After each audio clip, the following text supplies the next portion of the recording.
Remittance না হলে এই সরকার টিকে থাকা বড় মুশকিল হতো। বাংলাদেশের পরে যে দেশের সঙ্গে একেবারে ওতপ্রোতভাবে জড়িত সেটা হলো ইতালি। বহু বছর ধরে এদের সঙ্গে আমি কাজ করি। ইতালির উত্তর, দক্ষিণ, পূর্ব, পশ্চিম কোথাও কোনো জায়গা নাই যেখানে আমাকে নিয়ে যায়নি, যেখানে আমার কোনো কর্মসূচি নাই। এটা একটা হলো সব রাজনৈতিক দলের সঙ্গে আমার একটা সম্পর্ক হয়ে গেছিলো, যার কারণে সেটা বহু ধরনের প্রস্তুতি এর মধ্যে হয়েছে রাজনৈতিকভাবে। এখানে যে 5 স্টার মুভমেন্ট হলো, 5 স্টার মুভমেন্ট যে জিতলো, তাদের প্রধান প্ল্যাটফর্মের মধ্যে একটা অংশ ছিল যে সমস্ত কথা আমি বলি, যে সমস্ত কথা এটা তাদের রাজনৈতিক দলের অংশ হিসেবে তারা গ্রহণ করেছিল। সেজন্য বহুবার তাদের সঙ্গে বৈঠক হয়েছে কীভাবে এগুলো ইমপ্লিমেন্ট করবে। অর্থাৎ এই দেশের রাজনীতি এবং বিশ্ববিদ্যালয়, ছাত্র সমাজ সবার সঙ্গে আমার যোগাযোগ। ওই যে একটা বোলোনিয়া ইউনিভার্সিটির কথা দীর্ঘদিন ধরে ওদের সঙ্গে আছে, এবং বিভিন্ন বিশ্ববিদ্যালয়ের বিভিন্ন সেন্টার আছে, আমাকে যেতে হয়েছে, তাদের ছাত্রদের সঙ্গে যোগাযোগ হয়েছে, কর্মসূচি আছে। কাজে সেই সূত্রে এটার সঙ্গে আমার খুব গভীর একটা সম্পর্ক দাঁড়িয়ে গেছে। এইটাতে যখন কি করতে যাচ্ছিল রোম সিটিটাকে, যেটার সিলেকশনের জন্য যে একটা ডেলিগেশন যাবে এক্সপোর জন্য সিলেকশন প্রসিজিওরে, তো সেখানে ইতালি সরকার যে কমিটি গঠন করলো এটা প্রমোট করার জন্য, বিভিন্ন শহর এটাতে প্রতিদ্বন্দ্বী হয়, রোমকে যাতে তারা সিলেক্ট করে সেই জন্য যে তারা তাদের যে কমিটি বানালো এটার জন্য এক্সপো ইন্টারন্যাশনালের সঙ্গে নেগোশিয়েট করার জন্য, সেখানেও আমার রাখলো যাতে আমি শুধু গেলে এটা তাদের রোমের কেসটা ভালো হয়।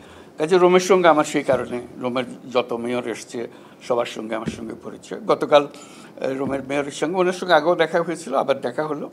তো সেখানে আপনাদের কথা আলোচনা হলো, খুব সম্মানের সঙ্গে আপনাদের কথা বললো, এটা হলো বড় কথা।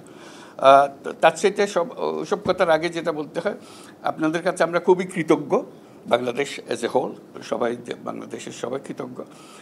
এই অভ্যুত্থানের যে সময় আমরা যে সরকার পেলাম, যে অবস্থা পেলাম, এটা লণ্ডভণ্ড অবস্থা, টাকা পয়সা সব খালি, চলাফেরার কোনো বেতন দেওয়ার উপায় নাই, মানুষের টাকা পরিশোধ করার উপায় নাই, আন্তর্জাতিক পরিশোধ করার উপায় নাই, একদম তলানিতে আমরা। তো বুঝতে পারছিলাম না যে কোথার থেকে আমরা রওনা হব, কোথার থেকে আমরা কাজ করব। তো তখন আমাদের একটা আস্থা আসলো যে আপনাদের রেমিটেন্স, এই রেমিটেন্স না হলে এই সরকার টিকে থাকা বড় মুশকিল হতো, যে কীভাবে এই সরকার চালাবে কী করে। এই আন্তর্জাতিক যে লেনদেনের অবস্থা কাহিল হয়ে গেছিলো। এখন সেটার জন্য আপনাদের কাছে কৃতজ্ঞতা জানাচ্ছি, একদম জোরে একটা হাততালি দিই সবার জন্য। এটা একটা মস্ত বড় জিনিস, আপনারা ব্যবসা করছেন, আপনারা রোজগার করছেন, সে রোজগার বাংলাদেশে যাচ্ছে। কাজে এটা আমাদের একটা বড় স্বার্থ আছে, আপনাদের সাফল্য, আপনাদেরটার জন্য। তো কালকে যেটা আলাপ হলো মেয়রের সঙ্গে, প্রথম কথা হলো তিনি খুব শ্রদ্ধার সঙ্গে আপনাদেরকে দেখেন। অনেক সময় মনে হয় না তুচ্ছতা ছিল করে বাংলাদেশি কোথা থেকে এসেছি, মোটেই ছিল না। অত্যন্ত শ্রদ্ধার সঙ্গে বলেছে যে আপনারা খুব মূল্যবান, তার জন্য এই শহরের একটা মূল্যবান অংশ আপনারা যে কন্ট্রিবিউট করছেন, এবং আপনাদের কঠিন পরিশ্রমের মাধ্যমে রোম শহরের যে উন্নতি হচ্ছে সেটা বারে বারে উনি উল্লেখ করেছেন। এবং আপনাদের পরিশ্রম, আপনাদের মেধা, আপনাদের সৃজনশীলতা, এগুলোর খুব প্রশংসা করেছেন। এবং এই প্রশংসা শুধু রোম শহরের জন্য না, পুরো ইটালির জন্য আমি বারে বারে শুনেছি। আপনাদের প্রধানমন্ত্রী মেলোনি, তার সঙ্গে কয়েকবার আমার দেখা হয়েছে, 3বার দেখা হয়েছে, চতুর্থবার আবার দেখা হবে ডিসেম্বরে, উনি বাংলাদেশে আসবেন তখন। ইমিডিয়েট কয়েকদিন আগে দেখা হয়েছে, সেটা হলো নিউ ইয়র্কে জাতিসংঘে 24শে সেপ্টেম্বর জাতিসংঘে আমি দেখা হলো, 24শে সেপ্টেম্বর তারিখও বলে দিল। সেখানেও আবার আলাপ হয়েছে, কয়েকবার আলাপ হয়ে গেছে, 3বার আলাপ হয়েছে, এবং সেখানেও একই কথা। তো আমি বিষয়টা তুলেছি, অনেক জিনিস আমার জানা আছে আপনাদের সমস্যা সম্বন্ধে, যেহেতু সবসময় আসি, সবসময় কথা হয়, কারো না কারোর সঙ্গে আলাপ হচ্ছে। তো এগুলো বললাম তাকে, ভিসার কথা বললাম, এই যে লোকটা বাইর করে দিচ্ছে সেগুলোর বললাম, যারা ভিসা দেওয়া হয়েছিল ভিসা বাদ রিনিউ করা হচ্ছে না সেগুলোর কথা বললাম। তো উনিও দুঃখের কথা বলে আমরা খুব সম্মান করি, বাংলাদেশি যারা আছেন তারা ইটালির জন্য অত্যন্ত গুরুত্বপূর্ণ। এটা এমন না যে আমরা তাদের থেকে নিষ্কৃতি পেলে বাঁচি, ওটা আমাদের না, আমরা তাদের রাখতে চাই, এটা সম্বন্ধে পরিষ্কার যে আমরা তাদের রাখতে চাই, সম্মানের সঙ্গে রাখতে চাই। কিন্তু কতগুলো সমস্যা আছে, ভেজাল, এই বাংলাদেশ যেখানে যাচ্ছে ভেজালের একটা সৃষ্টি করছে, বলে এইটার থেকে আমরা বাঁচতে পারতেছি না, এটার থেকে নিষ্কৃতি বলে আমি বললাম যে আমরা দুই পক্ষ চেষ্টা করি, আমাদেরও কষ্ট হয়, যে তারাও কষ্ট পায় আমরাও কষ্ট পাই, তারা ঠেকায় পড়ে এই সমস্যার মধ্যে পড়ে গেছে। এটা এমন না যে তারা আসলে দুষ্ট লোক, তারা ভালো লোক, কিন্তু পরিস্থিতির কারণে দুষ্টামি করে টিকতে হচ্ছে তাদেরকে। এটা দুষ্টামি করে যাতে টিকতে না হয় একটা পন্থা বাইর করতে হবে আমাদেরকে, সেও যেন সম্মানের সঙ্গে বাঁচে আর তোমরাও যেন আইন কানুন মতো চলে, আমরাও শান্তিতে থাকি যে আইন কানুন মতো। তো সেখানে ইতিমধ্যে আলোচনা হয়েছিল আগে, সেই আলোচনার রেশ ধরে আমি বললাম যে এখন বলছি যে একজন যদি নিয়ে যাও, আমরা একজন নতুন আনবো, একজন ভেজাল লোক নিয়ে অদল বদল করে জিনিসটা পরিষ্কার হয়ে যাক, অর্থাৎ জিনিসটা পরিষ্কার, তাদেরও ইচ্ছা পরিষ্কার, আমরাও চাই যে পরিষ্কার।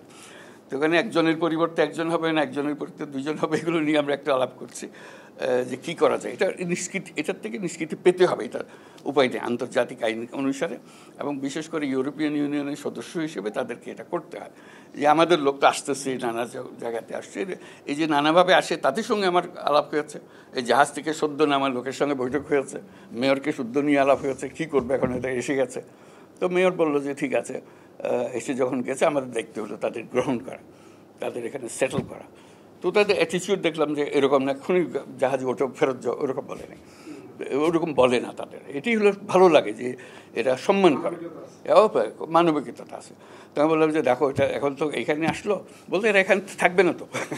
আমি বলছি কেন, বলে তাদের ডেস্টিনেশন হলো অন্যদিকে, আর উত্তরে যাবে, উত্তরে যেতে যেতে কদ্দূর যাবে সেটা তারা জানে, কিন্তু এখানে বেশি দিন থাকে না।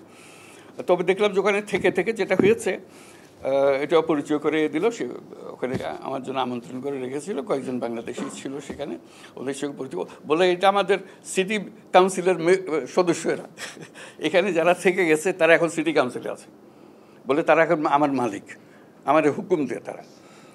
তার মধ্যে যিনি প্রধান নেতা তাদের মেয়রে দেখলাম যে বেশ সমীহ করে, তারা একটা বাচ্চা মেয়ে, একটা 27-28 বছরের মেয়ে, সে হলো এদের নেতা। যে বলে ওর কথায় আমাদের চলতে হয়, ও যখন বক্তৃতা করে আমাদের ত্রাহি ত্রাহি অবস্থা হয়। দেখলাম যে এটাও একটা সম্পর্ক দাঁড়িয়ে গেছে, যে এটা এমন না যে একেবারে নাম পরিচয়বিহীন লোক এখানে এসে গেছে, তারা শ্রদ্ধাও করে, কিন্তু সমস্যা আছে। এই সমস্যার সমাধানের জন্য বারে বারে আলাপ করছে, তারা চাচ্ছে যে কীভাবে সমাধান হবে।